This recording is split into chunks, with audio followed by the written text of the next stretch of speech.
Let's be real. Monetizing content is a part of the game for many influencers. It's the end goal. It's what you want to do. You want to monetize your content. You want to get brand deals. You want to do all these cool things. But where's the line between genuine influence and another sales pitch?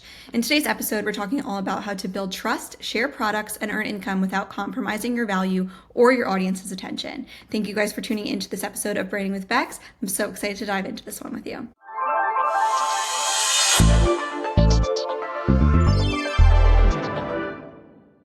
Ready to level up in 2025? Tune into Branding with Bex for insightful conversations, captivating guests, and practical tips. Whether you're on a walk, in the car, or getting ready in the morning, grab your headphones and let's dive into the world of branding together.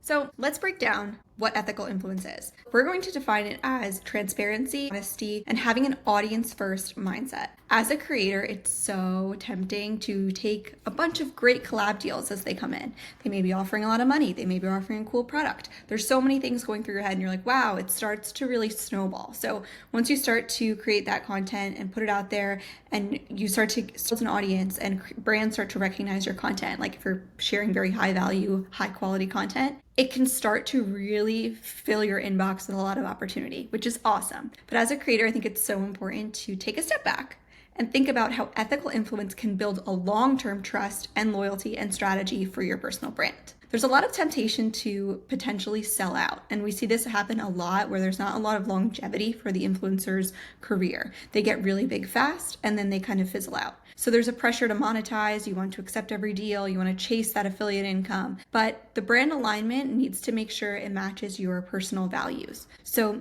the algorithm will reward constant content, constant consumption. All these platforms want you to stay on their platform, and more people are kind of just creating content and posting just to post.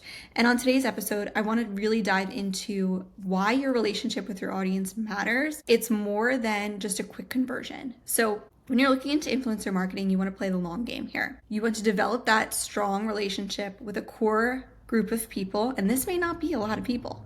Like you hear you need X amount of followers. You really don't. You need a small group that actually really cares about your content and your opinion. So that authenticity and relatability will definitely outshine and outperform for influencer campaigns. Someone that has millions of followers, but nobody actually cares about what they're posting. They maybe only like their pictures because of whatever reason. So they don't feel actually connected to the person. Also, you'll notice sometimes these big accounts are constantly posting brand deals, and then you're kind of left with like, okay, do they use every single thing they post? It really starts to lack in terms of credibility. Something I like to use as an example is there are a lot of celebrities that will promote these like everyday household skincare products. And we know that they're getting work done, but they try to pretend that it's like this $10 product they can get at Target that has completely changed their face. Let's be real. We all know that that's not true. So it starts to lack that credibility. So when you start to see these companies pushing these celebrities that are known for getting work done, I don't feel like I trust that celebrity or that brand as much because we all know it's not true. So it's really important to be selective and intentional.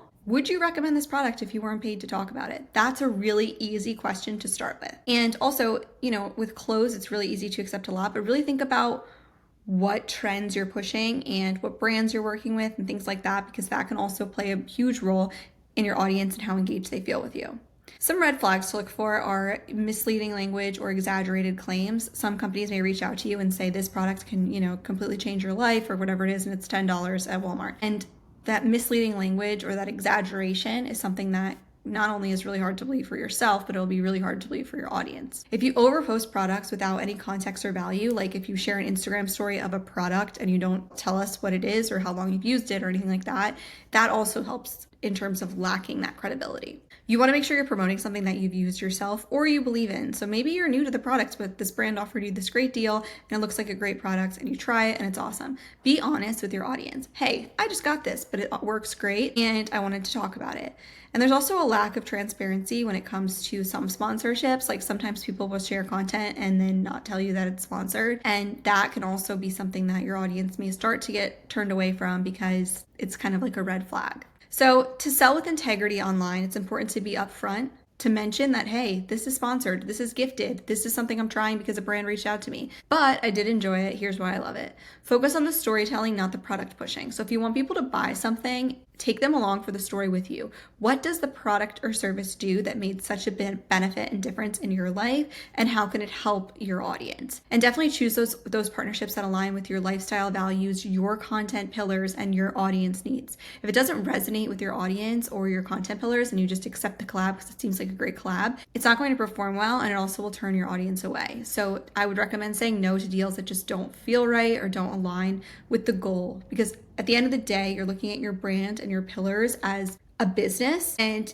if it's not aligning with your pillars, it's going to confuse your audience and turn away some of your engaged audience that you currently have. So you always want to make sure you're serving first, selling second. So you want to offer the value, the insights, your personal experience, that entertainment value, and then add your recommendations as like a bonus. So it's not like the whole point of your content. Here's a general example for you. You want to share a recipe. This company sent you an ingredient that's in the recipe. You create a whole piece of content, whether it's a YouTube video or a reel or something like that, showcasing this whole recipe. And then that one piece of the recipe was a gifted or a collaboration, and helps, you're delivering value. So it helps with the delivering value, but it also helps because you're promoting that product in a discreet and relatable way. Hey, I'm going to create this recipe and she said that this pasta tastes great. I'm going to go pick up that brand of pasta. It's like looking at it like a trusted friend, not a walking commercial. And I think a lot of times right now we can see people, and this is, I'll call out the influencer space because I'm part of it. A lot of times people will share like, hey, this is the best sweater I've ever seen. And then the next day they have another sweater that's also the best sweater they've ever seen. And then this is the next day there's another sweater that's also from Amazon. It's also the best sweater. And at the end of it's fatigue for your audience. You feel like I'm constantly being sold to, and that will turn people away. It works short term to help you grow your account really fast. I've seen it happen. Like, here's my outfit of the day every single day against the same wall or whatever it is.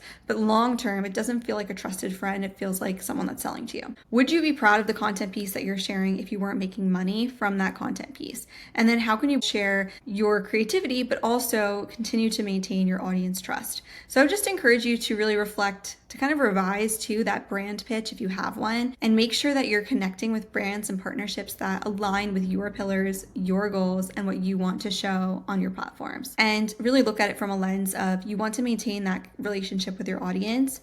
Would you tell your friends to go buy this product? And that's, I think, so important too, because you're really looking at this as in the long game. It's really tempting for a lot of influencers that just start out to accept all these collabs that don't necessarily align with them and their goals. It can sell yourself short and ultimately tarnish your personal brand in the long run. So this was just a nice, quick little reflective episode. I hope you guys enjoyed it. If you did, I'd appreciate it if you rated and reviewed, and I'll talk to you all in the next week's episode.